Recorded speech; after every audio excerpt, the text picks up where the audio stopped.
boa tarde. Dizendo o prazer de estar aqui, eu estava comentando que acho que hoje é o dia de refletir sobre família, porque no Allan Kardec hoje, nesse exato momento, nós estamos fazendo um grupo de famílias, né? Então está a mocidade, a infância e o departamento de família. Estamos fazendo também o segundo encontro, terceiro encontro da família. E sempre fazemos também no mês de novembro, né? Como eu fui apresentada, né, eu sou assistente social de carreira, mas frequento o Allan Kardec já há 40 anos e há 22 anos que a gente dirige, então, o departamento o grupo de família dentro do departamento de mocidade, infância e família. Nós fazemos lá um curso, que também não gosto de chamar de curso, porque ele é um estudo, né, da família, à luz do Espiritismo. Então, ele tem uma duração de 4 meses, toda quarta-feira à noite, das 20 até 21h15, 21h30, e vocês também estão convidados a conhecer, tá bem? Eu e Hélida estávamos aqui reprogramando, porque nós fizemos uma programação de uma atividade primeira, mas eu vou começar a falar, depois ela vai colocar a atividade, para ver se vai chegar mais alguém, porque se a gente tiver em atividade e chegar, pode ser que atrapalhe um pouco o andamento. Então, eu vou começar falando e depois a gente faz, então, a atividade, tá bem? Bem, falar de família, para mim, é um grande prazer, porque eu acho que também concordo plenamente, né, de que a melhor escola ainda é o lar, onde a criatura deve receber as bases do sentimento e do caráter, como diz Emmanuel no Consolador. E, para isso, para que nós... Acho que é lá, né?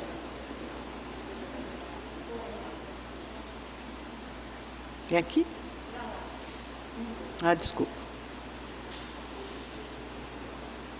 O conceito de família, eu gostaria muito que a nossa tarde fosse dialogada. E eu gostaria que vocês me ajudassem a fazer um conceito de família. Vocês podem me ajudar a fazer isso? O que significa família para vocês? Se a gente for fazer um conceito de família.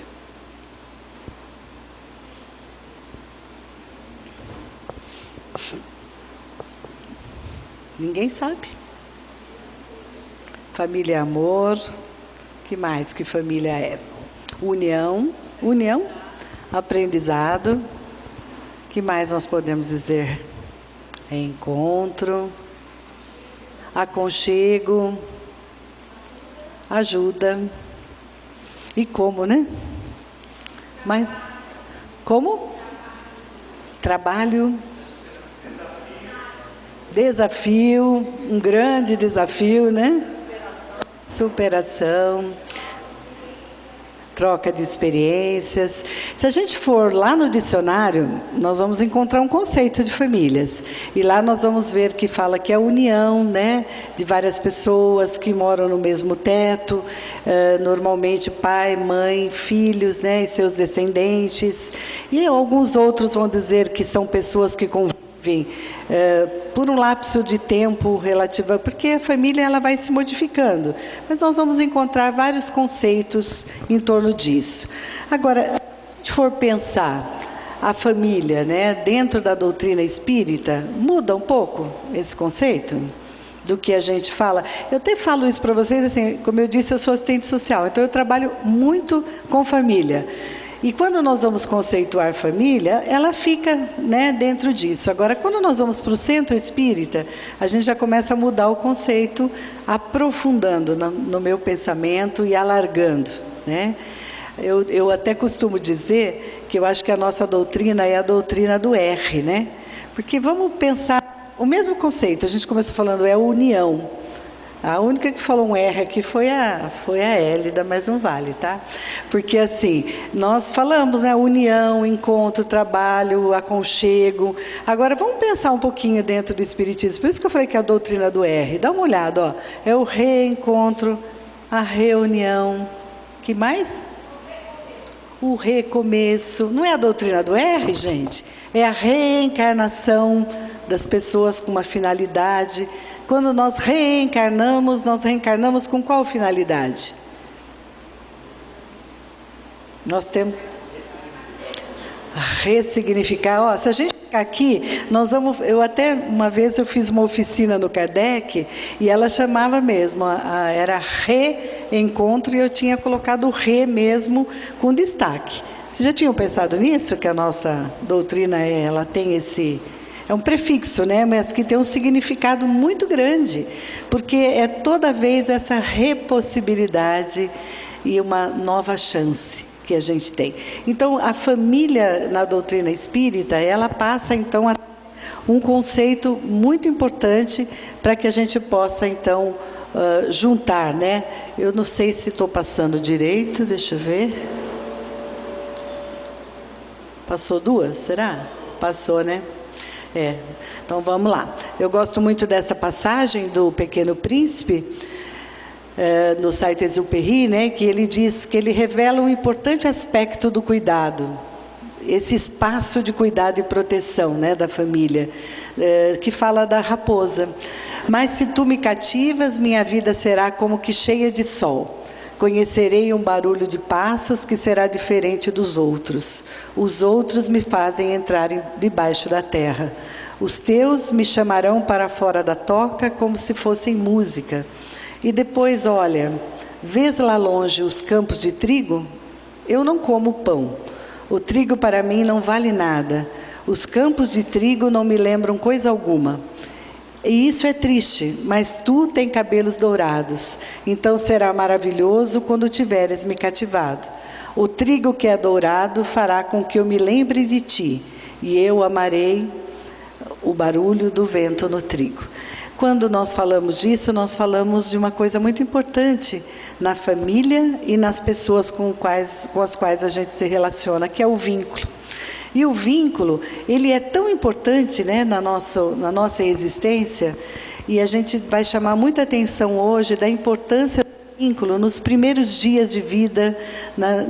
A gente hoje tem ouvido alguns conceitos que falam da importância do bate-bola, do olhar, né, de um bebê com uma mãe, do bebê com o pai, e o que vai tornando um significado, que eu costumo dizer assim, se nós fizermos esta vinculação, e eu vou de princípio dizer com um filho, mas depois nós também vamos ampliar isso, no sentido de que se a gente fizer esse olhar desde pequeno, a gente pode estar lá na nossa casa, o nosso filho já de cabelo branco, né?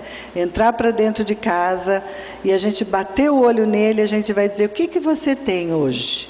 Vai dizer isso ou não vai? Por quê? Porque nós fizemos uma vinculação. Esse vínculo, ele é imprescindível ao ser humano. Ele é tão imprescindível que nós costumamos dizer que nós, seres humanos, nós só nos tornamos humanos porque alguém nos significa. Quem não tem este olhar de alguém que significa o outro, ele não sobrevive.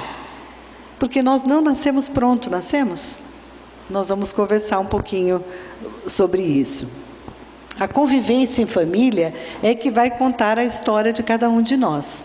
Considerando-se que as pessoas são diferentes entre si e cada qual tem suas próprias necessidades evolutivas, as famílias também diferem entre si. E isso nós podemos nos remeter ao Evangelho segundo o Espiritismo, também no capítulo onde ele diz, há muitas moradas na casa do Pai. E aí nós podemos brincar, né, que acho que teve alguém lá atrás, né, que falou a respeito do como não é fácil viver em família, né? Não é fácil. Ao mesmo tempo em que a família responde para nós um significado tão importante, não é fácil viver em família. A gente sempre brinca que só muda de endereço, porque as problemáticas, elas são muito parecidas, né? Até por quê? Porque nós habitamos um planeta de expiação e provas. Então, muitos de nós, quando vêm já nesta composição familiar, que na maioria das vezes, né, esperamos nós que tivemos a oportunidade de fazer este estudo, quem seriam as pessoas importantes para a nossa evolução, porque nós sabemos também das reencarnações compulsórias, né? Lembramos nós aí do Segismundo, né? Todo o trabalho que foi para uma reencarnação tão importante e impositiva para aquele espírito. Mas nós acreditamos que acho que a gente teve lá a oportunidade. E que quando nós juntamos esse grupo familiar que está aqui conosco, nós nos juntamos pela lei da afinidade. E lembrando que a afinidade, ela não é simpatia, né? Ela nem sempre é simpatia, ela é atração. Então, aquilo que nós conseguimos atrair neste momento da nossa evolução, são as pessoas pelas quais estarão nos completando, estarão nos instigando. E por isso que o próprio Evangelho ele nos traz o quanto que dentro da nossa família, muitas vezes, virá aquele que, apesar de nosso filho, é mais evoluído que nós, e outros que necessitam tanto estar naquela família, mas que quando a gente olha, a gente fala, mas nós não temos nada em comum, né? O que essa pessoa é tão diferente da gente?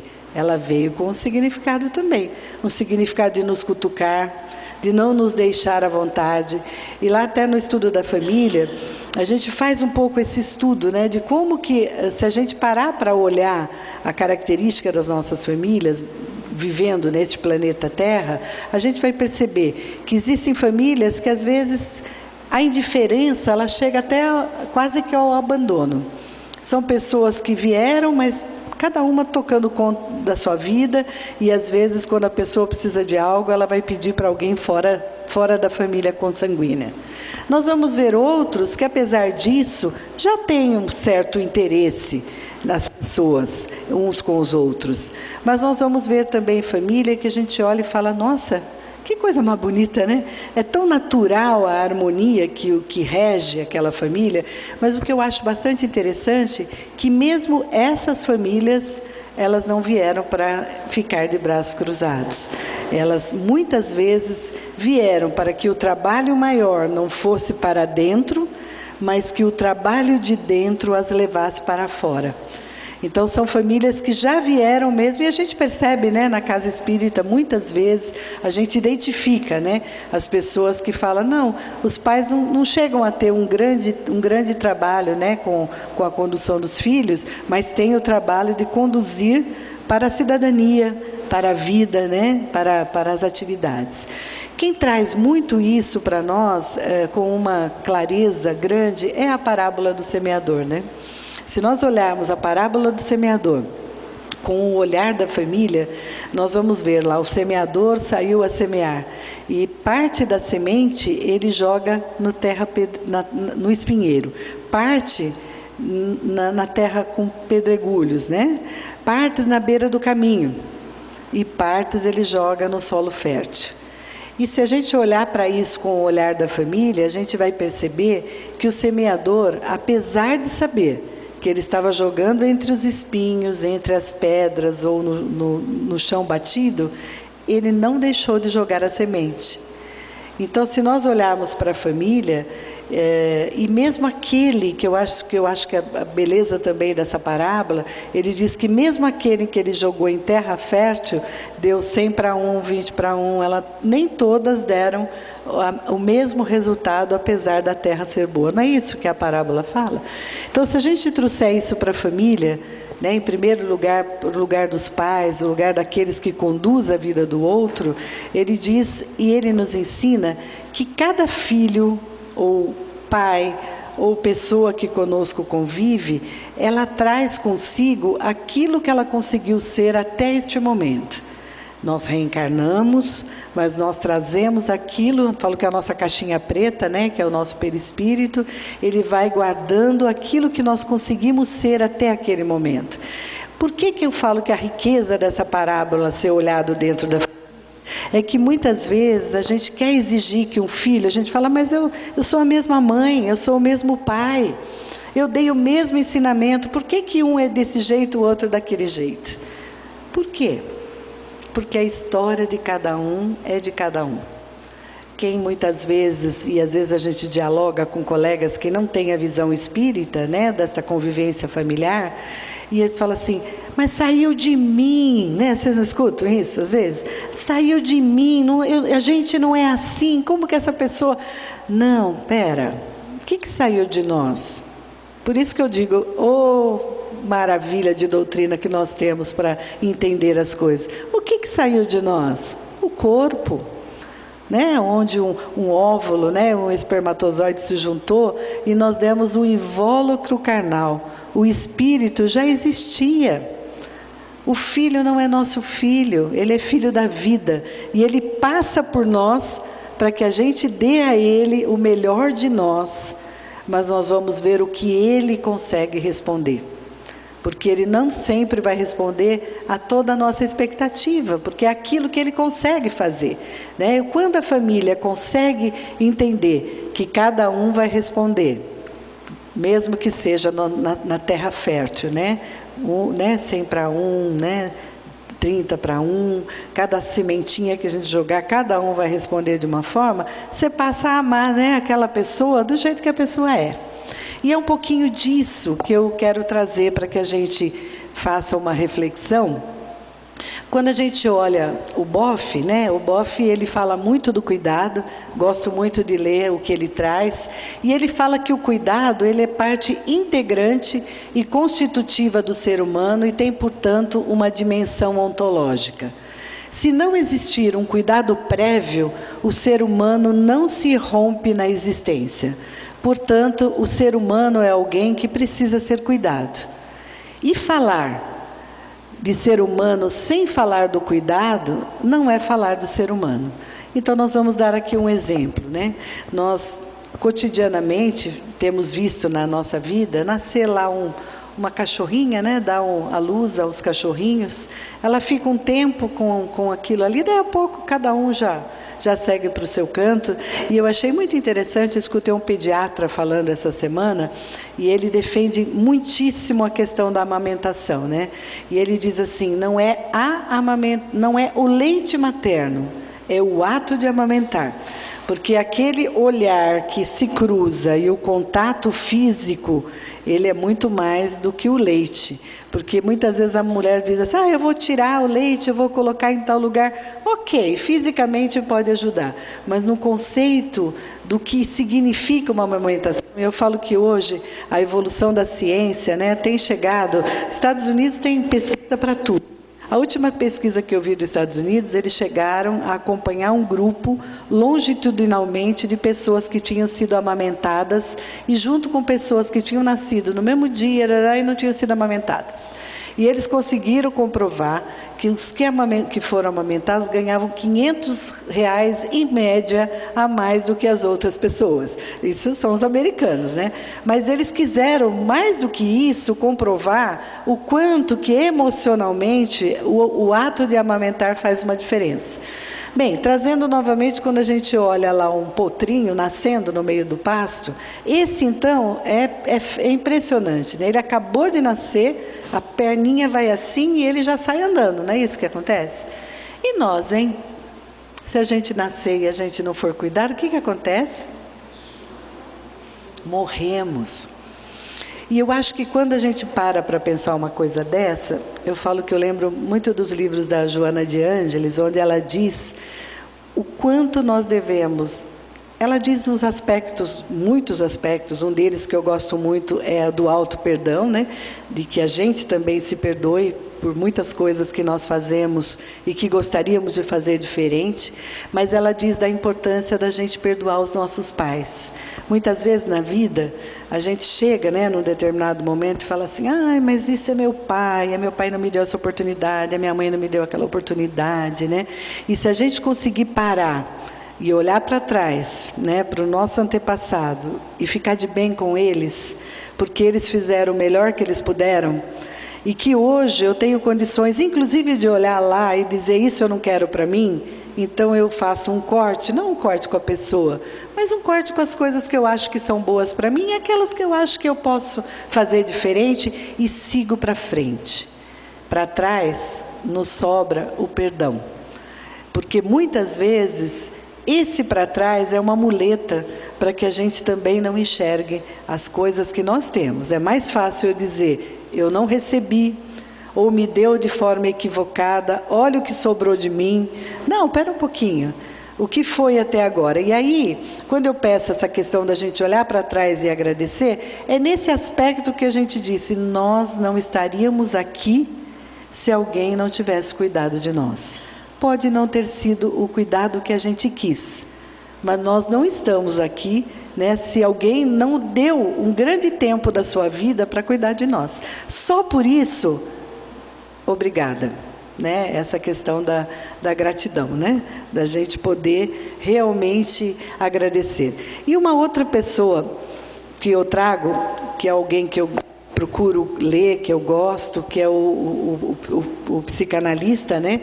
Pediatra, psicanalista Donald Winnicott. Ele começa toda a vida dele a estudar, a atender as crianças no pós-guerra. E ele vê essa questão da falta, né, das figuras de referência para as crianças, numa época da humanidade muito difícil. E o consultório foi fazendo ele se aproximar da psicanálise e ele traz ensinamentos maravilhosos para nós. Eu gosto demais de uma frase dele que ele diz assim, um bebê não existe. O que existe é um bebê sendo cuidado, porque o bebê não existiria. Então ele não existe sozinho, ele só existe porque tem alguém cuidando. Então é muito importante, novamente, essa questão quando nós falamos aqui, né, que é essa questão do irromper, né, na existência. Para que eu possa irromper na existência, alguém cuidou de mim. A partir do momento em que eu nasci, alguém se ocupou, alguém se preocupou, e é essa questão que vai estar na constituição do ser humano que somos nós. Quando nós olhamos lá no amar o próximo como a si mesmo, no Evangelho, ele diz que o amor, ele resume toda a doutrina de Jesus, porque é o sentimento por excelência, e os sentimentos são os instintos elevados à altura do progresso realizado. Tem a ver com o que nós falamos até agora, né? Com a nossa caixinha preta aí, que vem junto com a gente. No seu ponto de partida, o homem só tem instintos. Mais avançado e corrompido, só tem sensações. Mais instruído e purificado, tem sentimentos. E o amor é o requinte do sentimento. Não o amor no sentido vulgar, eu até gosto de sempre chamar a atenção disso, não é o 12 de junho, né? Aquele coraçãozinho que virou comércio e que todo mundo fala, né, de amor, amor, amor, mas não é esse amor que nós estamos falando, né?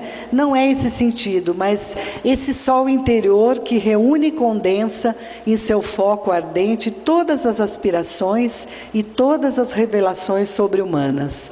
A lei do amor substitui a personalidade pela fusão dos seres e extingue as misérias sociais. Feliz aquele que, sobrelevando-se à humanidade, ama com imenso amor os seus irmãos em sofrimento. Feliz aquele que ama, porque não conhece as angústias da alma, nem as do corpo. Seus pés são leves e ele vive como transportado fora de si mesmo. Quando Jesus pronunciou essa palavra divina, amor, fez estremecerem os povos, os mártires, ébrios de esperança, desceram ao circo. Essa é uma passagem do Evangelho que...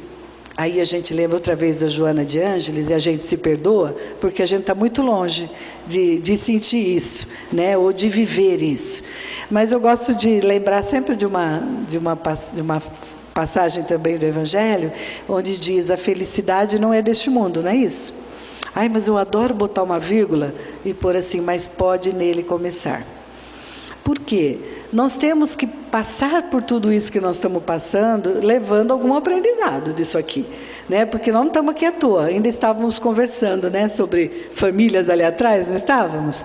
E a gente estava falando assim, nossa, se a gente parar para conversar com os colegas de trabalho, o nosso convívio, a gente começa a falar assim, nossa, o mundo está pesado. A gente não escuta isso direto? Gente, o que está acontecendo? O ano pesado, né? Ainda bem que ele está acabando, né? E eu vi muita gente em janeiro dizendo assim, olha, eu fiz um esforço para dizer que de 2016 tinha acabado. Mas tem hora que parece para mim que aquela coisa que a gente sentia, né, de que o ano virou, eu não consegui sentir. Então, muita coisa acontecendo, né? E a gente olha para tudo isso e fala, o que será que está acontecendo? E a gente estava lá atrás falando, né? Vamos lembrar, nenhuma folhinha cai da árvore, porque não tem que cair, né? Então, nós estamos, ao mesmo tempo em que muita coisa está sendo revelada, principalmente no nosso país, né? Está mexendo no fundo do rio. A gente também tem tido a oportunidade de conhecer outras formas de amor, né? A gente tem visto famílias recompostas, nós temos visto famílias homoafetivas dando exemplos fabulosos. Eu estava esse final de semana com um colega que tem uma convivência homoafetiva de bastante tempo e adotou 2 irmãos, e nesse mês casou a menina, e ele mostrando todo o trabalho que foi feito, e que amor imenso que criou essas crianças assim. Aí a gente olha e fala, eu tenho que aprender com essa pessoa, né? Eu tenho coisas para aprender. Casamentos recompostos, famílias se juntando. Então, acho que assim, alguma coisa está acontecendo, que está mexendo com a gente, para a gente mexer com os nossos valores, e a gente tentar olhar a partir disso, o que mais alguém tem para ensinar para a gente também. Vocês concordam com isso? Eu acho que nós estamos vivendo, né, um momento de uma nova geração, né? E quando a gente olha, então, para isso, eu gosto... Até eu estava dizendo para a Gladys, e ela também, como eu, que ela vai falar na sequência, como lá na família, a gente fala que a gente faz um estudo à luz do Espiritismo. Então, a gente procura trazer biólogos, psicanalistas, médicos, que mais existe para a gente pensar o nosso cotidiano. E tanto Hélida como eu fizemos uma formação em terapia de família e utilizamos muito esse autor, que é Humberto Maturana. Ele é um chileno biólogo e ele fala sobre a biologia do amor. Quem tiver interesse em conhecer, é muito interessante, porque ele diz, né, que ele sustenta que não existe ação humana sem uma emoção que a estabeleça como tal e possibilite, então, um ato. Olha o que ele diz da emoção. Ainda a gente tinha até combinado de começar hoje aqui mexendo com a emoção, mas nós vamos mexer com a emoção ainda. Porque quando a emoção vem, muda o meu olhar e eu trago para a reflexão algo mais ligado com o coração do que o automatismo. O automatismo não nos leva muitas vezes a essa reflexão. Então ele diz, né, que considera que para que se tenha um modo de vida baseado no estar juntos, em interações recorrentes, torna-se necessário uma emoção fundadora particular, sem a qual a convivência não é possível. E ele chama essa emoção de amor. O que o Maturana fala? Ele fala que se eu considero o outro como legítimo outro, e isso significa a caixinha preta dele inteira, é ele, não o que eu gostaria que ele fosse. Quando eu consigo chegar na minha vida e olho para uma pessoa, e olha, gente, não é fácil fazer isso não, a gente faz, a gente volta, a gente dá um encontrão, a gente volta outra vez, fala, nossa, acho que eu falei demais, né? A gente volta. Quando a gente consegue fazer isso, né? Me desculpa, eu acho que eu te magoei. Porque é fácil a gente fazer o encontro de 2 pessoas? Não é fácil.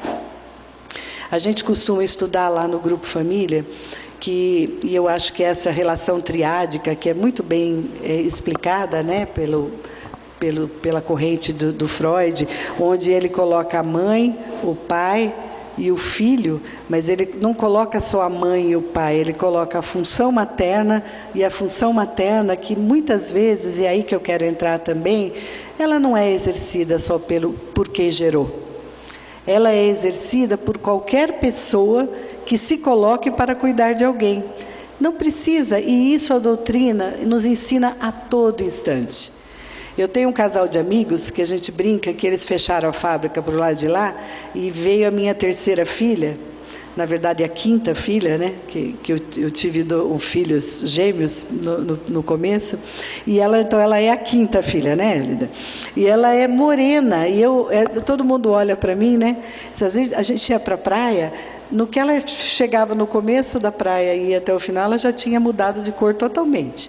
E ela nasceu daqui de dentro. E aí esse casal de amigos, eles são mais morenos, né? Eles falavam assim para mim: a gente fechou aqui e foi para aí, porque dá uma olhada, é a cara da gente, né? Eles brincavam, né? Eu falei: pode até ser, né? Mas agora é nossa. Eu falava para eles, né? Agora é nossa, nós é que vamos cuidar, né? E ela realmente, ela é bem mais morena, a nossa caçula. E eu digo assim, que lugar é esse, novamente, que a doutrina espírita nos coloca para a família e para pessoas, né? Eu gosto muito de um conceito que diz que nós adultos temos que cuidar da geração que vem.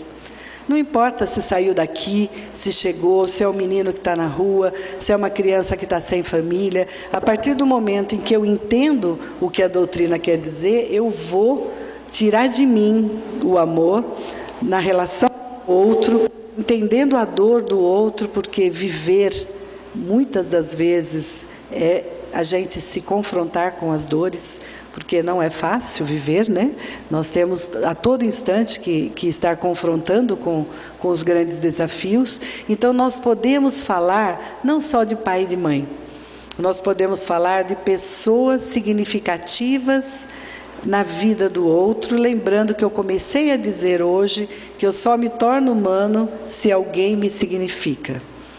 Bem, eu tive uma experiência uma vez, como assistente social, de cuidar de uma menina, que para mim era uma menina, ela tinha 25 anos, já estava no seu 3º filho, e essas 2 crianças que estavam para que eu cuidasse com ela ali, né, nessa relação como assistente social, me fez chegar muito próxima da vida dela. E ela me ensinou muita coisa.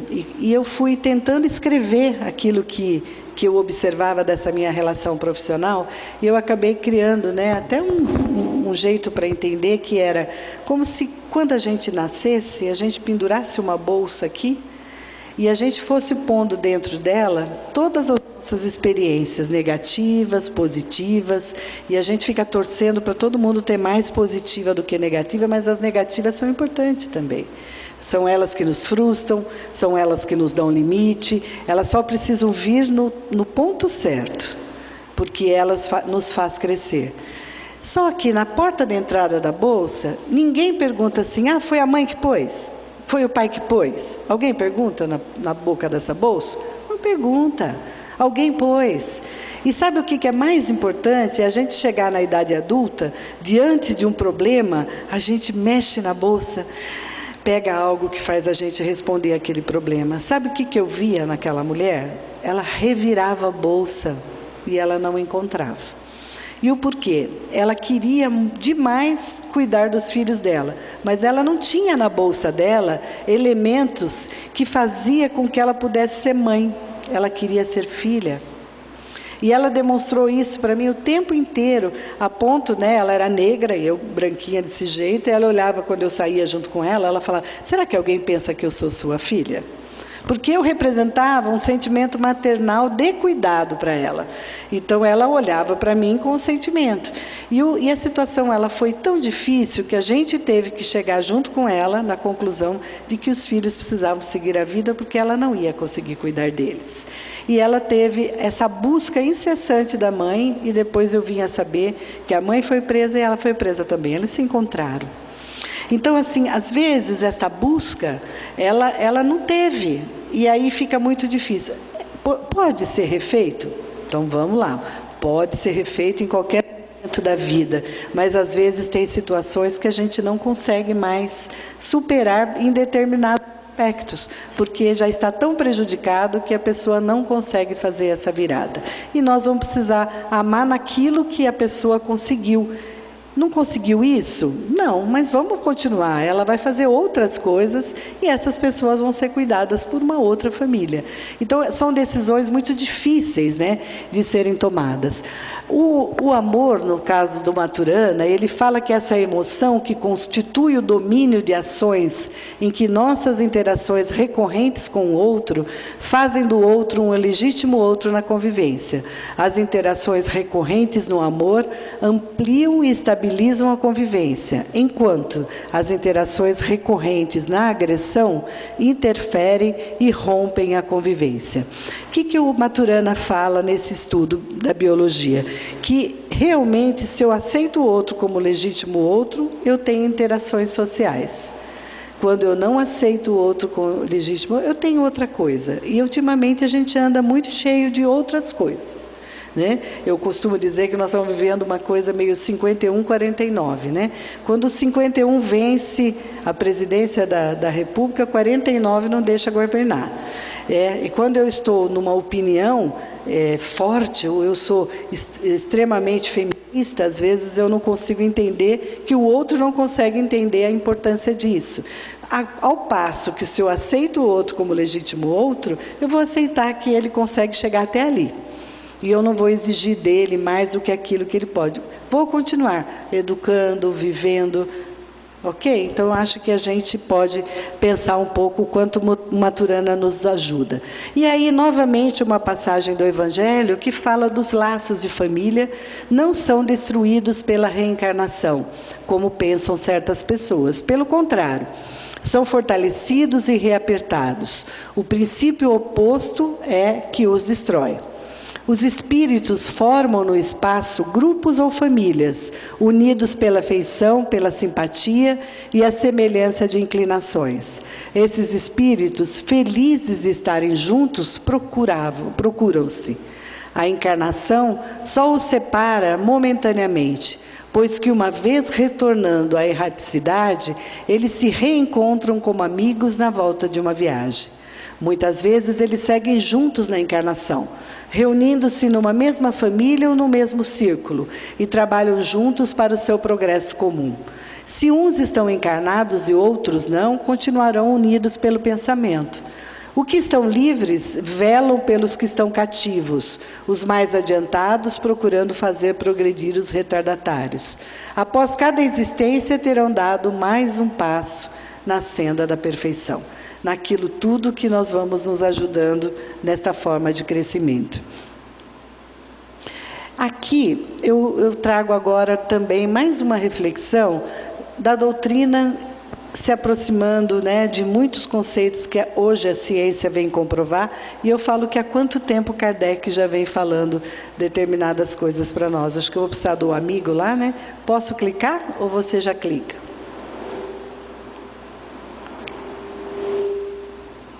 Deu? Nós vamos ver um filminho bem rapidinho. Vou pegar água.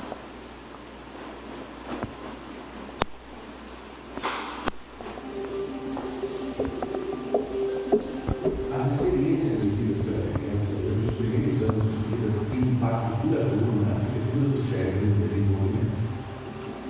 Os genes representam um diagrama a ser executado, mas as experiências moldam o processo que define se o cérebro formará uma base forte ou fraca para a aprendizagem, comportamento e a saúde ao longo da vida. Durante essa fase importante do desenvolvimento, bilhões de células cerebrais, chamadas neurônios, enviam sinais elétricos para se comunicarem entre si. Essas conexões formam circuitos que estabelecem a arquitetura básica do cérebro. Circuitos de conexões se multiplicam rapidamente e se fortalecem por meio do uso frequente. Nossas experiências e o ambiente que vivemos determinam quais circuitos de conexões são mais usados. As conexões mais usadas se fortalecem e se tornam permanentes, enquanto as conexões pouco usadas desaparecem através de um processo normal chamado pó. Circuitos muito usados têm vias expressas para os sinais elétricos percorrerem as diversas regiões do cérebro. Os circuitos simples se formam primeiro, constituindo a base sobre a qual os mais complexos serão formados depois. Através desse processo, os neurônios formam circuitos de conexões fortes para emoções, habilidades motoras, controle de comportamento, lógica, linguagem e memória. Tudo isso acontece durante os períodos iniciais do desenvolvimento. Com o uso repetido, os circuitos se tornam mais eficientes e se conectam mais rapidamente às outras áreas do cérebro. Embora se originem em áreas específicas do cérebro, os circuitos são interligados. Não se pode ter um tipo de habilidade sem haver mais para complementar, como na construção de uma casa. Tudo está conectado e, primeiro, forma a base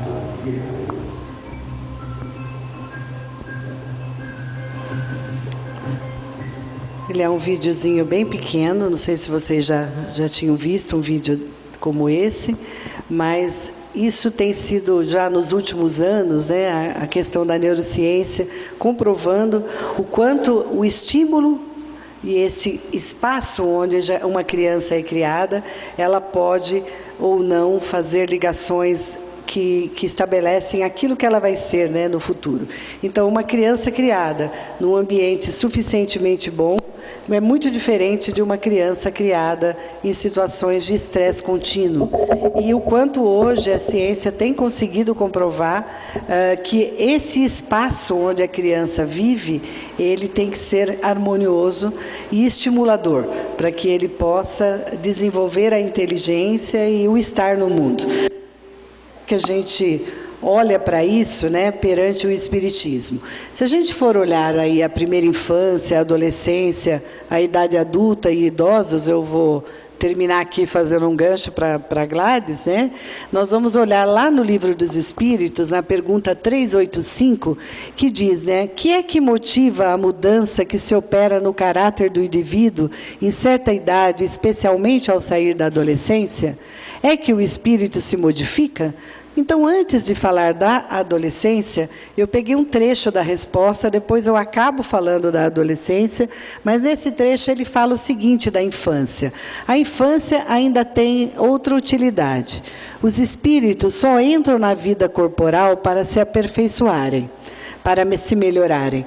A delicadeza da idade infantil os torna brandos, acessíveis aos conselhos da experiência e dos que devam fazê-lo progredir.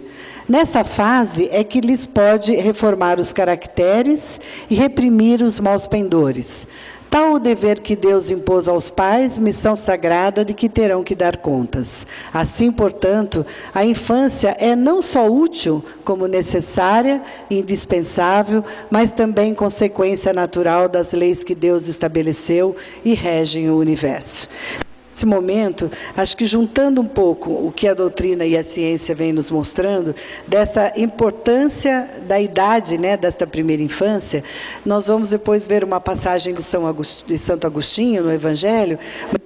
O que a gente aprende? Que os 7 primeiros anos da vida de uma criança, da vida de um ser humano, são os 7 primeiros anos mais importantes. Não é isso que a gente estuda na doutrina? A gente estuda que dos 7, mas cada vez mais novo, mais importante é. Eu sempre explico isso lá, quando a gente discute no nosso curso, eu acabo dando um exemplo assim, ao nascer, então nós vamos fazer um esquecimento, não é isso que fala da infância? Porém, as tendências estão ali. Nós vamos observar a tendência que o espírito traz. Eu esqueço a minha encarnação passada, mas eu tenho tendências. E para que eu entenda que tendência é essa que o meu filho tem, eu tenho que me conectar com ele. E o que eu vou conectar com um, eu vou conectar com o outro, eu vou conectar com o outro, e a gente vai percebendo que a relação de espaço em que eu tenho com o filho, nem sempre é a mesma relação de espaço que eu tenho com o outro, ou com as pessoas com as quais a gente convive. Tem filho que parece que a gente quase entra dentro, né? E você fica junto. Tem outro que você chega daqui, ele já faz, opa, ele já te dá o limite. E a nossa arte, como pai, como mãe ou como educadores que educa crianças pequenas, é observar que espaço é esse que nos dá conforto, né, e que dá a ele conforto também, e que dá a ele segurança sem invadir. É fácil fazer isso?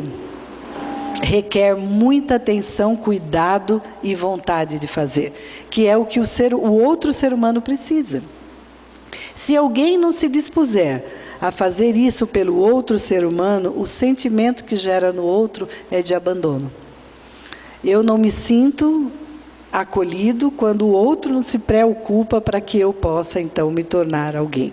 E eu digo que seria como se a gente olhasse, lembra lá o Rio Negro e os Solimões? Eu vou dar esse exemplo para que a gente guarde bem uma questão. 6 primeiros anos, a gente vem para essa reencarnação, para um esquecimento da nossa vida anterior, e após essa idade dos 6 anos, a gente começa devagar aí recordando, não que a gente não recorde, esqueceu 100%, lembra das tendências, Então, o jardineiro vai olhar, a tendência vai cortar o galinho, vai colocar uma estacazinha, e a estaca que põe para um é diferente que põe para o outro, o corte e as podas que nós vamos fazendo é diferente do outro também, mas até a adolescência é onde a nossa encarnação se completa. A nossa encarnação não se completa antes da adolescência.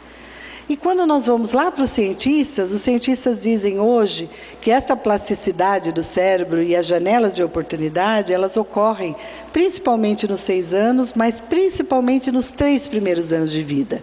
Mas ela também se fecha mais hermeticamente próximo dos 25 anos. Então, também ali existem ainda as oportunidades que a ciência tem mostrado da gente reparando cada vez mais esse conjunto da personalidade que vai formando o nosso jeito de ser. Se nós olharmos, então, ainda no Evangelho, ele diz que a tarefa não é tão difícil quanto vos possa parecer. Não exige o saber do mundo. Eu quero dizer assim, um pai que está lá na roça, nunca ouviu falar do Winnicott, e nem de sinapse, e nem de neurologia, ele vai saber educar seu filho. Por quê? Em primeiro lugar, a gente educa alguém porque a gente, de alguma forma, quer dizer, eu cuido de alguém porque, de alguma forma, eu fui cuidado. Lembrando que se eu não tivesse sido cuidado, eu teria morrido. O fato de eu ter sido cuidado, isso já dá para nós uma oportunidade de cuidar. Então, Jesus está ali, ele está dizendo, a partir dessa passagem, que a tarefa não é tão difícil quanto possa nos parecer. Não exige o saber do mundo. Pode desempenhá-los assim o ignorante como o sábio. E o Espiritismo lhe facilita o desempenho, dando a conhecer a causa das imperfeições da alma humana. Desde pequenina, aqui é Santo Agostinho, que está falando, a criança manifesta os instintos bons ou maus que traz a sua existência anterior. A estudá-las devem os pais aplicar-se. Todos os males se originam no egoísmo e no orgulho. Espreitam, pois, os pais os menores indícios reveladores do germe de tais vícios e cuide de combatê-los, sem esperar que lancem raízes profundas. Faça como o bom jardineiro, que corta os rebentos defeituosos à medida que os vê apontar na árvore. Se deixarem se desenvolver o egoísmo e o orgulho, não se espante de serem mais tarde pagos com a ingratidão. Quando os pais hão feito tudo o que devem pelo adiantamento moral de seus filhos, se não alcançam êxito, não têm que se inculpar a si mesmos e podem conservar tranquila a consciência. A amargura, muito natural, que então lhes advém da improdutividade de seus esforços. Deus reserva grande e imensa consolação, na certeza que se trata apenas de um retardamento, que concedido lhe será concluir noutra existência a obra agora começada e que um dia o filho ingrato os recompensará com o seu amor. Então é a questão dialética mesmo do cuidado, respeitando então cada um como é e esperando, hoje até mesmo a Constituição Federal do país, ela dá para a gente o dever de cuidar dos filhos e dos filhos de cuidar dos pais. Não é isso? É a lei da sociedade. Então, essa questão também nos aparece. E formam, então, famílias, os espíritos que a semelhança dos gostos, a identidade do progresso moral e a afeição induzem a reunir-se.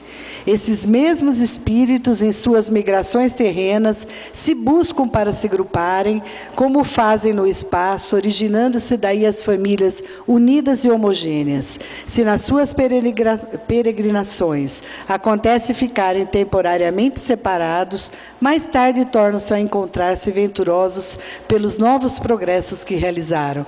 Mas, como não lhes cumpre trabalhar apenas para si, permite Deus que os espíritos menos adiantados encarnem entre eles, a fim de receberem conselhos e bons exemplos a bem de seu progresso.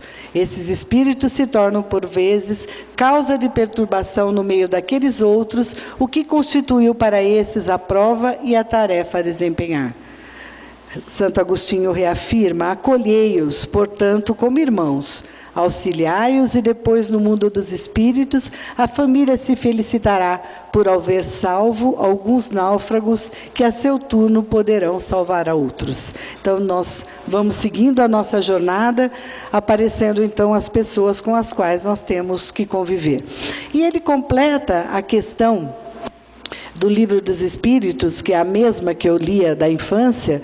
Ele diz, o que motiva a mudança que opera no caráter do indivíduo em certa idade, especialmente ao sair da adolescência? É o espírito que modifica? E aí ele responde, é o espírito que retoma a natureza que lhe é própria e se mostra tal qual era. Por isso que muitas vezes, quando nós estudamos na psicologia, a pessoa diz assim, puxa vida, um adolescente às vezes parece que tem um corpo e duas cabeças, né? Ele tem uma hora que quer ir para um lado, outra hora que vai para o outro, e aí a gente, quando tem o conhecimento da doutrina, e olha para esse ser como um ser, que naquele momento está juntando tudo aquilo que nós pudemos oferecer para ele até ali, e está juntando com tudo que ele foi, é momento fácil? Não é momento fácil. Por isso que nós precisamos acolher muitos filhos adolescentes. E ainda tem uma questão muito importante. Normalmente, quando os filhos estão adolescentes, a idade dos pais, muitas vezes, já está num determinado momento de meio da vida, e que a gente olha para frente e muitas vezes fala, sonhei com tanta coisa que eu estou vendo que eu não vou fazer, e pode ser momentos de crise da vida adulta. E a hora que junta a crise da vida adulta com os enormes sonhos e problemas ou desafios de uma encarnação na adolescência, junta tudo aquilo, é o momento que vira um tacho que não é fácil, o caldo que está ali dentro, né? Então, por isso que, novamente, eu acho que quando a doutrina ilumina esse momento do ciclo da nossa vida, isso pode nos ajudar. Eu falo que, muitas vezes, na nossa reflexão, a gente tem, inclusive, feito um dos nossos estudos, os adolescentes da mocidade vêm falar no nosso grupo o que é ser adolescente. E é uma coisa muito rica. A gente ouviu os adolescentes falarem o que é ser adolescente para os adultos que estão ali. E a gente percebe, eu já ouvi isso de pessoas que saem do curso, eles falam assim, que quando chega em casa, o quarto do filho está com aquela cueca, 5 cuecas no chão, se você ficou 5 dias sem entrar no quarto dele, mas ele olha para aquele quarto de uma forma diferente. E o fato de olhar para isso, você abre, você faz uma abertura ao diálogo. E ele pode, então, conversar sobre isso. E ambos podem conversar sobre isso, porque também os pais têm coisas para falar com eles, né? E aí o Livro dos Espíritos também fala, tem o homem o direito de repousar na velhice? Certo, Gladys? Você vai falar disso. Justamente disso. Está vendo? E nós nem combinamos, mas ela vai continuar conversando sobre isso. Mas ele fala assim, sim, que a nada é obrigado, senão de acordo com suas forças. Ora, se a gente lembrar a parábola que nós acabamos de falar, do semeador, novamente eu não vou exigir do outro aquilo que o outro não está conseguindo dar. Quantas vezes a gente chega para um tio mais velho, e a gente fala, relaxa, você está numa idade agora, que você devia relaxar, e é da pessoa. O me falou, a pessoa que fica idoso, ele não é diferente do que aquilo que ele foi de adulto, daquilo que ele foi de criança. O espírito dele é aquele, e a gente vai ter que aprender a lidar, porque ele não é aquilo que a gente quer que ele seja. Ele é aquilo que ele conseguiu ser. Mas isso eu vou deixar para ela, que ela fala muito melhor que eu isso. E outra questão que fala, mas o que há de fazer o velho que precisa trabalhar para viver e não pode? O forte deve trabalhar para o fraco. Não tendo este família, a sociedade deve fazer as vezes desta. É a lei da caridade. É onde, então, nós temos que cuidar daqueles que não conseguem mais cuidar de si mesmo, E para encerrar, antes de passar aí para a gente... ainda tem mais uma questão do direito ali na velhice, que é o homem idoso tem o direito de viver no meio da sociedade, porque ele já deu a contribuição de suas forças e do que aprendeu no preparo junto àqueles com que eles conviveram. Certamente que o velho que não tem como nem, né, com o que viver, tem o direito de ser amparado pelo Estado e, para isso, acumula recursos fornecidos pela sociedade. E eu vou encerrar dizendo aqui 2 historinhas pequenas de um colega palestrante, que eu gosto muito, que ele chama Avildo Fioravante, acho que vocês já ouviram. A gente ouviu o Avildo, a gente fica rindo o tempo inteiro, né, na palestra dele. Mas o Avildo me ajudou muito. Quando, há 20 anos atrás, a gente estava montando esse trabalho no Kardec, eu fui num estudo da família, na federação, e vi o Avildo falar. Ele fez um marco na minha vida. Eu me incomodava tremendamente quando eu era entrevistadora lá no Kardec, e às vezes eu via uma pessoa que vinha falar comigo, e ele tinha... Eu achava assim, ele tem um entendimento equivocado da doutrina. Eu acho que ele está lendo o Evangelho de ponta cabeça, o Livro dos Espíritos de ponta cabeça, tem alguma coisa acontecendo de estranho, né? Aí uma vez eu atendendo o senhor, ele falou, contando de todo o problema que ele tinha com a esposa, mas ele falava, mas eu vou ficar com ela até o fim, mas na próxima eu não quero ser nem vizinho dela. Eu escutava aquilo e falava, mas tem alguma coisa errada nesse negócio, né?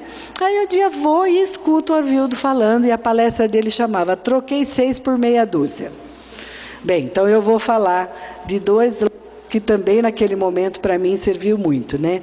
Que é aquela questão, é claro que eu estou ao lado de alguém, e eu não vou sair do lado de alguém nos primeiros problemas que a gente tiver. Nós vamos o tempo todo tentando vencer, é isso, não é? Não vamos...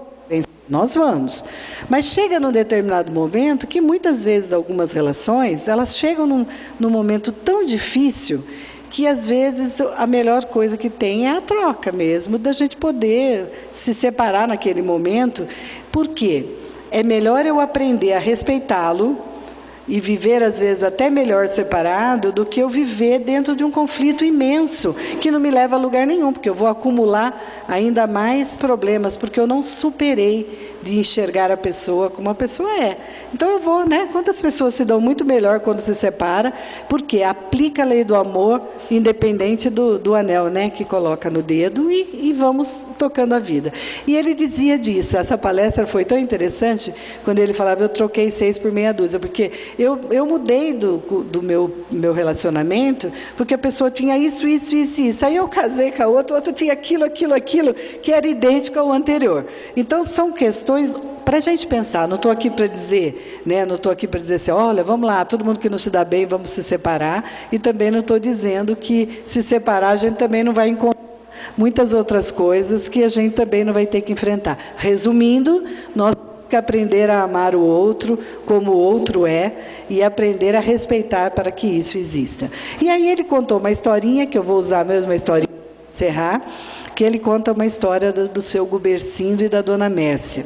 Ele fala que a Dona Mércia, ela trabalhava no centro espírita e o Gumersindo não era espírita. E aí ela ia para o passe, voltava para casa, o Gumersindo pegava no pé dela.